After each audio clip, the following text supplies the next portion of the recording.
Hi friends, welcome to wonders for you Kannada. ಪ್ರಪಂಚದಲ್ಲಿ ಅತಿ ಹೆಚ್ಚು ಪ್ರಜೆಗಳನ್ನು ಹೊಂದಿರುವ ದೇಶ ನಮ್ಮ ಭಾರತ.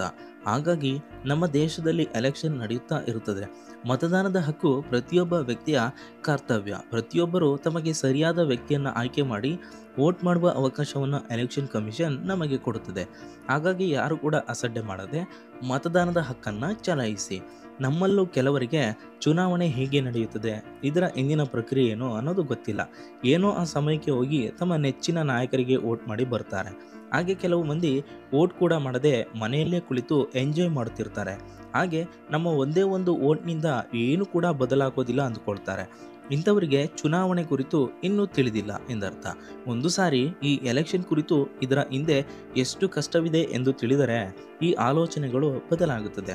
ಅದಕ್ಕಾಗಿ ಈ ವಿಡಿಯೋವನ್ನು ಸ್ಟಾರ್ಟಿಂಗ್ನಿಂದ ನಿಜಕ್ಕೂ ಪಾರ್ಲಿಮೆಂಟ್ ಅಂದರೆ ಏನು, ಲೋಕಸಭಾ, ರಾಜ್ಯಸಭಾ, MP, MLA ಕುರಿತು, ಕ್ಷೇತ್ರಗಳ ಬಗ್ಗೆ ಕುರಿತು, ಹಾಗೆ ಚುನಾವಣೆ ಹೇಗೆ ನಡೆಯುತ್ತದೆ, EVM ಅಂದರೆ ಏನು, ಇದು ಹೇಗೆ ಕೆಲಸ ಮಾಡುತ್ತದೆ, nomination, NOTA, model code, by election ಕುರಿತು, ಹಾಗೆ ವೋಟಿಂಗ್ ನಂತರ ಕೌಂಟಿಂಗ್ ಹೇಗೆ ನಡೆಯುತ್ತದೆ, ನಂತರ ಸರ್ಕಾರ ಹೇಗೆ ರಚನೆ ಅಥವಾ ಫಾರ್ಮೇಷನ್ ಆಗುತ್ತದೆ ಎಂದು A to Z complete process ಈ ವಿಡಿಯೋದಲ್ಲಿ ತಿಳಿದುಕೊಳ್ಳೋಣ.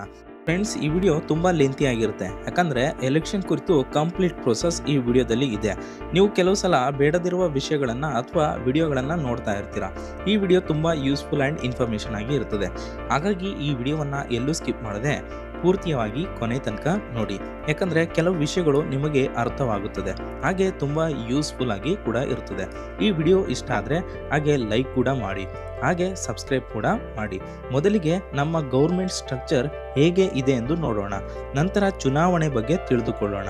ಯಾಕಂದರೆ ಮೊದಲು ನಾವು ಯಾರನ್ನ ಆಯ್ಕೆ ಮಾಡುತ್ತೇವೆ, ಸರ್ಕಾರ ಹೇಗೆ ರಚನೆ ಆಗುತ್ತದೆ, ಪಾರ್ಲಿಮೆಂಟ್ ಅಂದರೆ ಏನು ಎಂದು ಸರಿಯಾಗಿ ತಿಳಿದಿಲ್ಲ.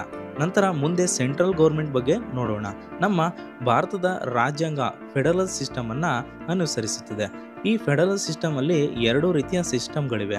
ಈ ಸರ್ಕಾರಗಳ ನಡುವೆ ಅಧಿಕಾರ ಹಂಚಿಕೆ ಆಗಿದೆ. ನಮ್ಮ ಭಾರತದಲ್ಲಿ ಎರಡು ಗೌರ್ಮೆಂಟ್ ಇದೆ. First one central government, second ಒಂದು ಸ್ಟೇಟ್ ಗೌರ್ಮೆಂಟ್. ಮೊದಲು ಕೇಂದ್ರ ಸರ್ಕಾರದ ಬಗ್ಗೆ ತಿಳಿದುಕೊಳ್ಳೋಣ. ಪಾರ್ಲಿಮೆಂಟ್ ಇದು ಭಾರತದ ಅತ್ಯುನ್ನತ ಸಾಹಸ ಮಂಡಳಿ, ಅಲ್ಲದೆ ಲಾ ಮೇಕಿಂಗ್ ಬಾಡಿ. ಇಲ್ಲೇ ನಮ್ಮ ದೇಶಕ್ಕೆ ಸಂಬಂಧಿಸಿದ ಕಾನೂನುಗಳು ರೂಪವನ್ನು ಪಡೆಯುತ್ತವೆ. ಪಾರ್ಲಿಮೆಂಟ್ನಲ್ಲಿ ಎರಡು ಮನೆಗಳಿವೆ. ಒಂದು ಲೋಕಸಭಾ, ಇದನ್ನ ಲಾಯರ್ ಹೌಸ್ ಎಂದು ಕರೆಯುತ್ತಾರೆ. ಎರಡನೇದು ರಾಜ್ಯಸಭಾ, ಇದನ್ನ ಅಪ್ಪರ್ ಹೌಸ್ ಎಂದು ಕರೆಯುತ್ತಾರೆ. ಮೊದಲಿಗೆ ನಾವು ಲೋಕಸಭಾ ಕುರಿತು ನೋಡೋಣ. ಭಾರತದ ರಾಜ್ಯಾಂಗದ ಪ್ರಕಾರ ಲೋಕಸಭೆಯಲ್ಲಿ ಮ್ಯಾಕ್ಸಿಮಮ್ 552 ಸೀಟ್. ಪ್ರಸ್ತುತ 545 ಮೆಂಬರ್ಸ್ ಇದ್ದಾರೆ. ಇವುಗಳಲ್ಲಿ 543 ಮಂದಿ ಸದಸ್ಯರನ್ನ ಪ್ರಜೆಗಳೇ ಡೈರೆಕ್ಟ್ ಆಗಿ ನೇಮಕವನ್ನ ಮಾಡ್ತಾರೆ, ಅಂದರೆ ಆಯ್ಕೆ ಮಾಡಿ ಕಳಿಸ್ತಾರೆ. ಮಿಕ್ಕ ಇಬ್ಬರನ್ನ ಆಂಗ್ಲೋ ಇಂಡಿಯನ್ ಕಮ್ಯುನಿಟಿಗೆ ಸೇರಿದ ಇಬ್ಬರನ್ನ ರಾಷ್ಟ್ರಪತಿಗಳು ನಾಮಿನೇಟ್ ಮಾಡ್ತಾರೆ. ಈ ಲೋಕಸಭೆಯಲ್ಲಿ ಕ್ಯಾಂಡಿಡೇಟ್ಸನ್ನು ಪ್ರಜೆಗಳೇ ಡೈರೆಕ್ಟ್ ಆಗಿ ನೇಮಕ ಮಾಡುವುದರಿಂದ ಈ ಲೋಕಸಭೆಯನ್ನು ಹೌಸ್ ಆಫ್ ದ ಪೀಪಲ್ ಎಂದು ಕರೆಯುತ್ತಾರೆ. ಲೋಕಸಭೆ ಚುನಾವಣೆಯು 5 ವರ್ಷಗಳಿಗೊಮ್ಮೆ ನಡೆಯುತ್ತದೆ. ಈ ಪ್ರಜೆಗಳಿಂದ ಆಯ್ಕೆಯಾದ ವ್ಯಕ್ತಿಯನ್ನ member of the parliament, MP ಎಂದು ಕರೆಯುತ್ತಾರೆ. ಈಗ ನೆಕ್ಸ್ಟ್ ರಾಜ್ಯಸಭೆ ಕುರಿತು ನೋಡೋಣ. ರಾಜ್ಯಸಭೆಯಲ್ಲಿ ಮ್ಯಾಕ್ಸಿಮಮ್ 250 ಸದಸ್ಯರಿರ್ತಾರೆ, ಆದರೆ ಪ್ರಸ್ತುತ 245 ಸದಸ್ಯರಿದ್ದಾರೆ. ಈ ರಾಜ್ಯಸಭಾ ಸದಸ್ಯರನ್ನ ಡೈರೆಕ್ಟ್ ಆಗಿ ಜನರು ಆಯ್ಕೆ ಮಾಡುವುದಿಲ್ಲ. ಬದಲಾಗಿ 233 ಮೆಂಬರ್ಸ್ ವಿವಿಧ ರಾಜ್ಯಗಳಿಂದ ಸ್ಟೇಟ್ ಲೆವೆಲ್ನಲ್ಲಿ ನಮ್ಮ ಮೂಲಕವೇ ಆಯ್ಕೆಯಾದ MLAಗಳು ಈ ರಾಜ್ಯಸಭಾ ಮೆಂಬರ್ಸನ್ನ ಆಯ್ಕೆ ಮಾಡ್ತಾರೆ. ಮಿಕ್ಕ 12 ಮಂದಿಯನ್ನ ಮಾತ್ರ ಸಾಹಿತ್ಯ, ಕಲೆ, ಕ್ರೀಡೆ, science and social service, cinema ಹಾಗೆ ವಿವಿಧ ಕ್ಷೇತ್ರಗಳಿಗೆ ಸೇರಿದ ಸ್ವಲ್ಪ ಜನರನ್ನ ಭಾರತದ ರಾಷ್ಟ್ರಪತಿ ನಾಮಿನೇಟ್ ಮಾಡ್ತಾರೆ. ಈ ರಾಜ್ಯಸಭಾ ಮೆಂಬರ್ಸನ್ನ ಅಥವಾ ಈ ರಾಜ್ಯಸಭಾ ಮೆಂಬರ್ಸ್ನ ಅವಧಿ 6 ವರ್ಷಗಳು ಇರುತ್ತದೆ. ಈ ರಾಜ್ಯಸಭೆಯಲ್ಲಿ 3 ಮೆಂಬರ್ಸಲ್ಲಿ ಒಬ್ಬ ಸದಸ್ಯರಿಗೆ ಪ್ರತಿ 2 ವರ್ಷಕ್ಕೊಮ್ಮೆ ಚುನಾವಣೆ ನಡೆಯುತ್ತಾ ಇರುತ್ತದೆ. ಸೆಲೆಕ್ಟ್ ಆದ ರಾಜ್ಯಸಭಾ ಮೆಂಬರ್ಸ್ ಎಲ್ಲ ಸೇರಿ ರಾಜ್ಯಸಭೆಯನ್ನು ರಚನೆ ಮಾಡ್ತಾರೆ. ಈಗ ನಿಜಕ್ಕೂ ಈ ಲೋಕಸಭಾ ರಾಜ್ಯಸಭಾದಿಂದ ಏನು ಉಪಯೋಗ ಅನ್ನೋದನ್ನು ನೋಡೋಣ. ಲೋಕಸಭೆಗೆ ಒಬ್ಬ ಸ್ಪೀಕರ್ ಇರ್ತಾರೆ. ಅವರೇ ಆ ಸಭೆಗೆ ಅಧಿಪತಿ. ಆ ಸಭೆಯನ್ನು ಸಕ್ರಿಯವಾಗಿ ನಡೆಸುವ ಹಕ್ಕು ಆ ಸ್ಪೀಕರ್ಗೆ ಇರುತ್ತದೆ. ಲೋಕಸಭೆಯಲ್ಲಿ ಸ್ಪೀಕರ್ ಹೇಗೋ ರಾಜ್ಯಸಭೆಯಲ್ಲಿ ವೈಸ್ ಪ್ರೆಸಿಡೆಂಟ್, ಚೇರ್ಮನ್ ಇರ್ತಾರೆ. ಇವರು ರಾಜ್ಯಸಭೆಯ ಕಾರ್ಯವನ್ನು ನಿಯಮಿತವಾಗಿ ನಿಭಾಯಿಸ್ತಾ ಇರ್ತಾರೆ. ಪಾರ್ಲಿಮೆಂಟ್ನಲ್ಲಿ ಈ ಎರಡು ಸಭೆಯಲ್ಲಿ ಪ್ರಜೆಗಳಿಗೆ ಉಪಯೋಗವಾಗುವ ದೊಡ್ಡ ದೊಡ್ಡ ವಿಷಯಗಳನ್ನು ತರಲು, ಹಾಗೆ ಅಸ್ತಿತ್ವದಲ್ಲಿರುವುದನ್ನು ಬದಲಾಯಿಸುವುದು, ಹಾಗೆ ಕೆಲವು ಕಾನೂನುಗಳನ್ನು ಸೇರಿಸುವುದು, ತೆಗೆದುಹಾಕುವುದು ನಡೆಯುತ್ತಲೇ ಇರುತ್ತದೆ. ಸಾಧಾರಣವಾಗಿ ಒಂದು ವರ್ಷದಲ್ಲಿ ಪಾರ್ಲಿಮೆಂಟ್ ಸಮಾವೇಶ ನಡೆಯುತ್ತಾ ಇರುತ್ತದೆ. Number 1 budget session, monsoon session, winter session, ಈ ರೀತಿ ಸಮಾವೇಶಗಳು ನಡೆಯುತ್ತಾ ಇರುತ್ತವೆ. ಈ ಸಮಾವೇಶದಲ್ಲಿ ಪ್ರಜೆಗಳ ಕುರಿತು ವಿವಿಧ ರೀತಿಯ ಸಮಸ್ಯೆಗಳನ್ನು ಚರ್ಚಿಸುತ್ತಾ ಹೊಸ ಮಸೂದೆಗಳನ್ನು ಪರಿಚಯಿಸಲಾಗುತ್ತದೆ ಅಥವಾ ಬಿಡುಗಡೆ ಮಾಡಲಾಗುತ್ತದೆ. ಬಿಲ್ಸ್ಗಳನ್ನು ಪರಿಚಯಿಸಿದ ನಂತರ ಅದು ಅನುಕೂಲಕರವಾಗಿದ್ದರೆ ಅದು ಅಕ್ಸೆಪ್ಟ್ ಆಗುತ್ತದೆ. ಒಂದು ವೇಳೆ ಅನಾನುಕೂಲಕರವಾಗಿದ್ದರೆ ಆ ಮಸೂದೆ ಅಥವಾ ಬಿಲ್ ರಿಜೆಕ್ಟ್ ಆಗುತ್ತದೆ. ಒಂದು ಸಭೆಯಲ್ಲಿ ಆಯ್ಕೆಯಾದ ಬಿಲ್ 2ನೇ ಸಭೆಗೆ ಕಳುಹಿಸಲಾಗುವುದು. ಈಗ ಆ 2ನೇ ಸಭೆಯಲ್ಲಿ ಆ ಬಿಲ್ ಕುರಿತು ಡಿಬೇಟ್ ನಡೆಯುತ್ತದೆ. ಆ ಬಿಲ್ ಸಮಂಜಸವಾಗಿದ್ದರೆ ಅದನ್ನು ನಿಖರವಾಗಿ ಪರಿಶೀಲಿಸಿ ಮತ್ತೆ ಅದನ್ನು ಮೊದಲ ಸಭೆಗೆ ಕಳುಹಿಸಲಾಗುತ್ತದೆ. ಈಗ ಆ ಬಿಲ್ 2ನೇ ಸಭೆಯಲ್ಲೂ ಅನುಮೋದಿಸಲ್ಪಟ್ಟರೆ ಆ ಬಿಲ್ ಪಾಸ್ ಆಗುತ್ತದೆ. ಇಲ್ಲದಿದ್ದರೆ ಅದು ರಿಜೆಕ್ಟ್ ಆಗುತ್ತದೆ. ಇಲ್ಲದಿದ್ದರೆ ಪೆಂಡಿಂಗ್ನಲ್ಲಿ ಇರ್ತದೆ. ಒಮ್ಮೆ 2 ಸಭೆಯಲ್ಲೂ ಆ ಬಿಲ್ ಪಾಸ್ ಆದರೆ ಅದನ್ನು ರಾಷ್ಟ್ರಪತಿಗೆ ಕಳುಹಿಸ್ತಾರೆ. ಭಾರತದ ರಾಷ್ಟ್ರಪತಿ ಪಾರ್ಲಿಮೆಂಟಿನ ಭಾಗವಾಗಿದ್ದಾರೆ. ಹಾಗಾಗಿ ರಾಜ್ಯಸಭೆಯಲ್ಲಾಗಲಿ ಲೋಕಸಭೆಯಲ್ಲಾಗಲಿ ಕುಳಿತುಕೊಳ್ಳುವುದಿಲ್ಲ. ಪಾರ್ಲಿಮೆಂಟಿನ ಉಭಯ ಸಭೆಯಲ್ಲಿ ಅನುಮೋದಿಸಲ್ಪಟ್ಟ ಬಿಲ್ಗಳಿಗೆ ಮಾತ್ರ ರಾಷ್ಟ್ರಪತಿ ಅಪ್ರೂವ್ ಮಾಡ್ತಾರೆ ಅಷ್ಟೇ. ಪಾರ್ಲಿಮೆಂಟ್ನಲ್ಲಿ ಬಿಲ್ ಪಾಸಾದ ನಂತರ ರಾಷ್ಟ್ರಪತಿ ಅಪ್ರೂವ್ ಮಾಡಿದ ನಂತರ ದೇಶಾದ್ಯಂತ ಇಂಪ್ಲಿಮೆಂಟ್ ಮಾಡಲಾಗುವುದು. ಈಗ ಇಷ್ಟು ಕೂಡ ನೋಡಿದ್ದು ಸೆಂಟ್ರಲ್ ಗೌರ್ಮೆಂಟ್ ಕುರಿತು. ನೆಕ್ಸ್ಟ್ ಸ್ಟೇಟ್ ಗೌರ್ಮೆಂಟ್ ಕುರಿತು ನೋಡೋಣ. ಈಗ ದೇಶಕ್ಕೆ ಹೇಗೆ ಒಂದು ಪಾರ್ಲಿಮೆಂಟ್ ಇರುತ್ತದೋ ಹಾಗೆ ಪ್ರತಿ ರಾಜ್ಯಕ್ಕೆ ಒಂದು ಅಸೆಂಬ್ಲಿ ಇರುತ್ತದೆ. ಇದನ್ನು ಸ್ಟೇಟ್ ಲೆಜಿಸ್ಲೇಟಿವ್ ಅಸೆಂಬ್ಲಿ ಅಥವಾ ವಿಧಾನಸಭಾ ಅಥವಾ ಶಾಸನ ಸಭಾ ಎಂದು ಕರೆಯುತ್ತಾರೆ. ಪಾರ್ಲಿಮೆಂಟ್ನಲ್ಲಿ ಹೇಗೆ ಎಂಪಿಗಳು ಇರ್ತಾರೋ ರಾಜ್ಯ ಅಸೆಂಬ್ಲಿಯಲ್ಲಿ MLAಗಳು ಅಂದರೆ member of the legislative assembly ಈ ರೀತಿ ಇರ್ತಾರೆ. ಇಲ್ಲಿ ಇವರ ಅಧಿಕಾರಾವಧಿ 5 ವರ್ಷಗಳು ಇರುತ್ತದೆ. ಈ ಅಸೆಂಬ್ಲಿಯಲ್ಲಿ ನಡೆಯುವ ಚರ್ಚೆಗಳನ್ನು ನಿಭಾಯಿಸಲು ಒಬ್ಬ ಸ್ಪೀಕರ್ ಕೂಡ ಇರ್ತಾರೆ.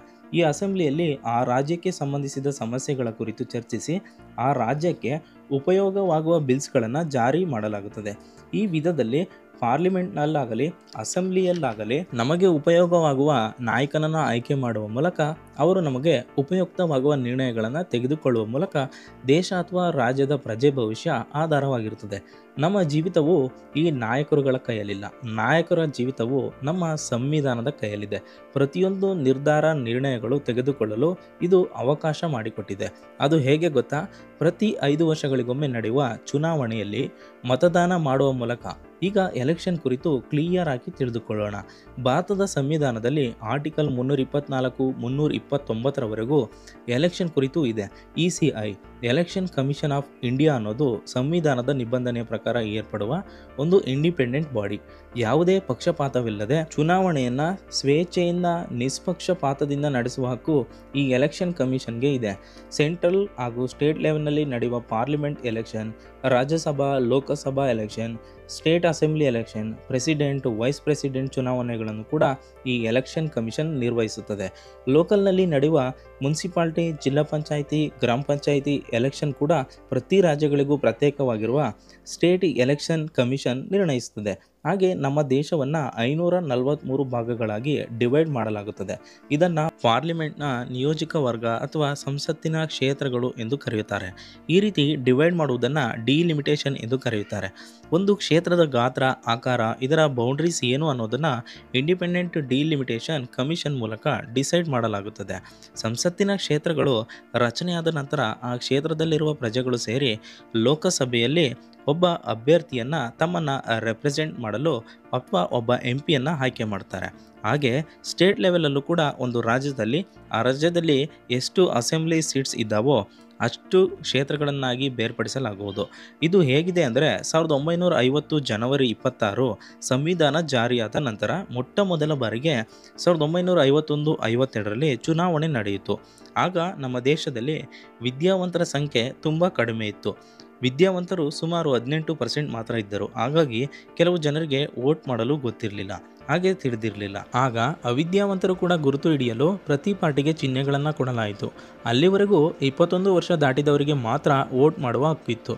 1989ರಲ್ಲಿ 61ನೇ ಸಂವಿಧಾನದ ಸಭೆಯ ಮೂಲಕ ವೋಟ್ ಮಾಡುವ ಹಕ್ಕನ್ನು 21 ವರ್ಷದಿಂದ 18 ವರ್ಷಕ್ಕೆ ಇಳಿಸಲಾಯಿತು. ಈಗ ನಾವು EVM ಮೂಲಕ ವೋಟ್ ಮಾಡುತ್ತಿದ್ದೇವೆ. ಆಗ ಬ್ಯಾಲೆಟ್ ಪೇಪರ್ ಮೂಲಕ ವೋಟ್ ಮಾಡುತ್ತಿದ್ದರು.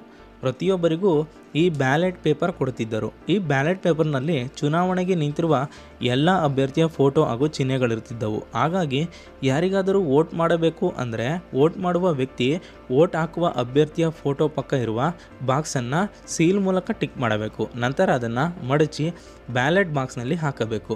ಒಂದೊಂದು ಬಾರಿ ಲೋಕಲ್ ಗ್ಯಾಂಗ್ ನುಗ್ಗಿ ಪೋಲಿಂಗ್ ಬೂತ್ ಮೂಲಕ ಬ್ಯಾಲೆಟ್ ಪೇಪರನ್ನು ತೆಗೆದುಕೊಂಡು ಫೇಕ್ ಬ್ಯಾಲೆಟ್ ಯೂಸ್ ಮಾಡಿ ಬ್ಯಾಲೆಟ್ ಬಾಕ್ಸ್ನಲ್ಲಿ ಹಾಕ್ತಿದ್ರು. ಹೀಗಾಗಿ ಈ ರೀತಿ ಸಮಸ್ಯೆಗಳನ್ನು ತಪ್ಪಿಸಲು ಮೊದಲ ಬಾರಿಗೆ 1982ರಲ್ಲಿ EVM ಅನ್ನು ಬಳಕೆ ಮಾಡಿದ್ದರು. EVM ಅಂದರೆ ಎಲೆಕ್ಟ್ರಾನಿಕ್ ವೋಟಿಂಗ್ ಮಷಿನ್. ಇದು ನಾವು ಮಾಡುವ ವೋಟನ್ನು ಕೂಡ ಸ್ಟೋರ್ ಮಾಡಿ ಅದನ್ನು ಕೌಂಟ್ ಮಾಡುತ್ತದೆ. ಈಗ ನಾವು ಈ EVM ಹೇಗೆ ಕೆಲಸ ಮಾಡುತ್ತದೆ ಎಂದು ನೋಡೋಣ. ನಿಜಕ್ಕೂ EVMನಲ್ಲಿ 2 ಯೂನಿಟ್ ಇರುತ್ತದೆ. ಒಂದು ಕಂಟ್ರೋಲ್ ಯೂನಿಟ್, ಇನ್ನೊಂದು ಬ್ಯಾಲೆಟ್ ಯೂನಿಟ್. ಬ್ಯಾಲೆಟ್ ಯೂನಿಟ್ನಲ್ಲಿ ಆ ಕ್ಷೇತ್ರದಲ್ಲಿ ನಿಂತಿರುವ ಅಭ್ಯರ್ಥಿಗಳ ವಿವರ, ಹಾಗೆ ಸೀರಿಯಲ್ ನಂಬರ್, ಅಭ್ಯರ್ಥಿ ಹೆಸರು, ಅವರ ಪಾರ್ಟಿಯ ಚಿಹ್ನೆ ಇವೆಲ್ಲವೂ ಕೂಡ ಇರುತ್ತದೆ. ಪ್ರತಿಯೊಬ್ಬ ಅಭ್ಯರ್ಥಿಯ ಹೆಸರಿನ ಪಕ್ಕ ಒಂದೊಂದು ಬಟನ್ ಕೂಡ ಇರುತ್ತದೆ. ಹಾಗೆ ಕಂಟ್ರೋಲ್ ಯೂನಿಟ್ನಲ್ಲಿ ನಾವು ಮಾಡುವ ವೋಟ್ ಸೇವ್ ಆಗಿ ಇರುತ್ತದೆ. ಹಾಗೆ ನಾವು ಯಾರಿಗೆ ವೋಟ್ ಮಾಡಿದ್ದೇವೆ ಅಥವಾ ನಾವು ಹಾಕಿರುವ ವೋಟ್ ಸರಿಯಾಗಿದೆ ಎಂದು ತಿಳಿದುಕೊಳ್ಳಲು ಟ್ರಾನ್ಸ್ಪರೆಂಟ್ ಆಗಿರುವ VVPAT ಅಂದರೆ voter verified paper audit trial ಇದನ್ನು ಅಳವಡಿಸಿರ್ತಾರೆ. ನಾವು ಯಾವ ವ್ಯಕ್ತಿಗೆ ವೋಟ್ ಮಾಡಿದ್ದೇವೋ ಆ ಪಕ್ಷದ ಚಿಹ್ನೆ, ಹೆಸರು ಸಹ ಚಿಕ್ಕ ಚೀಟಿಯಲ್ಲಿ ಶೋ ಮಾಡುತ್ತದೆ. ಈಗ ನಾವು ಯಾರಿಗೆ ವೋಟ್ ಮಾಡಬೇಕು ಆ ಅಭ್ಯರ್ಥಿಯ ಪಕ್ಕದಲ್ಲಿರುವ ಬಟನನ್ನು ಪ್ರೆಸ್ ಮಾಡಿದರೆ ಆ ವೋಟ್ ಕಂಟ್ರೋಲ್ ಯೂನಿಟ್ನಲ್ಲಿ ಸೇವ್ ಆಗಿರುತ್ತದೆ. ಹಾಗೆ ಪಕ್ಕದಲ್ಲಿ VVPAT ಡಿವೈಸ್ನಲ್ಲಿ ಒಂದು ಸ್ಲಿಪ್ ಮೂಲಕ ನಾವು ಯಾರಿಗೆ ವೋಟ್ ಮಾಡಿದ್ದೇವೆ ಎಂದು ಪ್ರಿಂಟ್ ಆಗಿ ಹೊರಬರುತ್ತದೆ. VVPATನಲ್ಲಿ ನಾವು ವೋಟ್ ಮಾಡಿದ ವ್ಯಕ್ತಿಗೆ ವೋಟ್ ಬಿದ್ದಿದೆಯಾ ಎಂದು ವೆರಿಫೈಡ್ ಮಾಡಲು ವೋಟ್ ಮಾಡುವವರಿಗೆ ತೋರಿಸುತ್ತದೆ. ವೋಟ್ ಮಾಡಿದ 2 ಸೆಕೆಂಡ್ಗಳವರೆಗೂ ಆ ಸ್ಲಿಪ್ ತೋರಿಸುತ್ತದೆ. ನಂತರ ಆ ಸ್ಲಿಪ್ ಆ ಬಾಕ್ಸ್ನಲ್ಲಿ ಬೀಳುತ್ತದೆ. ಆದರೆ ವೋಟಿಂಗ್ ಸಮಯದಲ್ಲಿ ಮಾತ್ರ ಕೇವಲ ಕಂಟ್ರೋಲ್ ಯೂನಿಟ್ನಲ್ಲಿ ಸೇವ್ ಆಗಿರುವ ವೋಟ್ ಮಾತ್ರವೇ ಕೌಂಟ್ ಆಗುತ್ತದೆ. ಒಂದೊಂದು ಸಾರಿ ಕೆಲವರು ಒಂದು ಪಾರ್ಟಿಗೆ ವೋಟ್ ಮಾಡಿದರೆ ಆ ವೋಟ್ ಬೇರೆ ಪಾರ್ಟಿಗೆ ಬೀಳುತ್ತದೆ ಎಂದು ಆರೋಪ ಮಾಡುತ್ತಿರ್ತಾರೆ.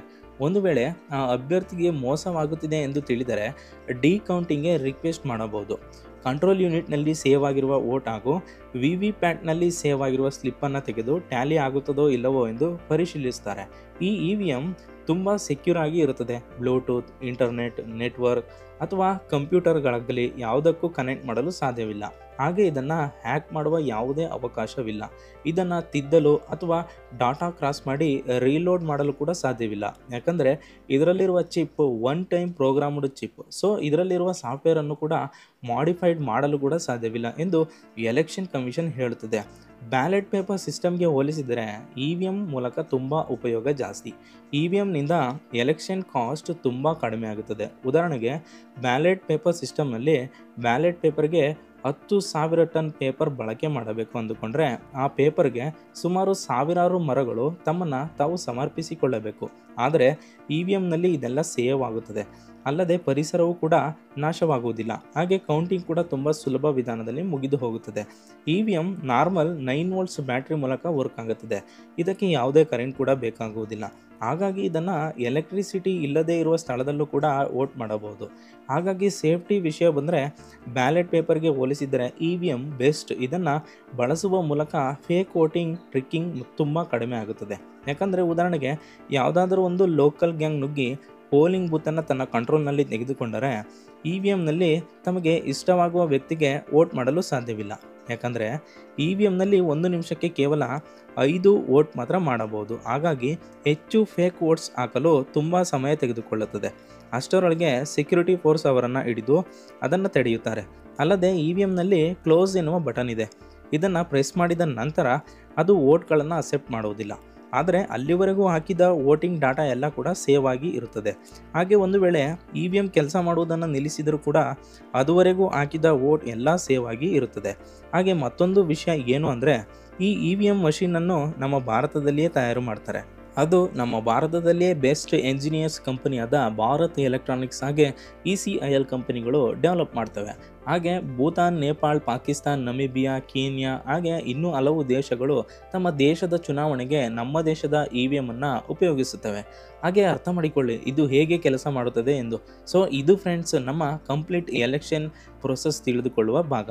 ಇದುವರೆಗೂ ಪಾರ್ಲಿಮೆಂಟ್, ಲೋಕಸಭಾ, ರಾಜ್ಯಸಭಾ ಅದು ಹೇಗೆ ಕೆಲಸ ಮಾಡುತ್ತದೆ, MP, MLAಗಳನ್ನು ಹೇಗೆ ಆಯ್ಕೆ ಮಾಡ್ತಾರೆ, ಎಲೆಕ್ಷನ್ ಕಮಿಷನ್, EVM ಇದು ಹೇಗೆ ಕೆಲಸ ಮಾಡುತ್ತದೆ ಎಂದು ವಿವರವಾಗಿ ತಿಳಿದುಕೊಂಡಿದ್ದೇವೆ.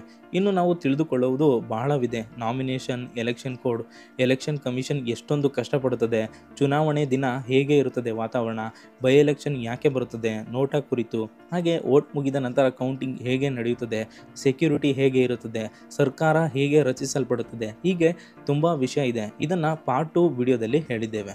ಮಿಸ್ ಮಾಡದೆ ಪಾರ್ಟ್ 2 ವಿಡಿಯೋವನ್ನು ನೋಡಿ.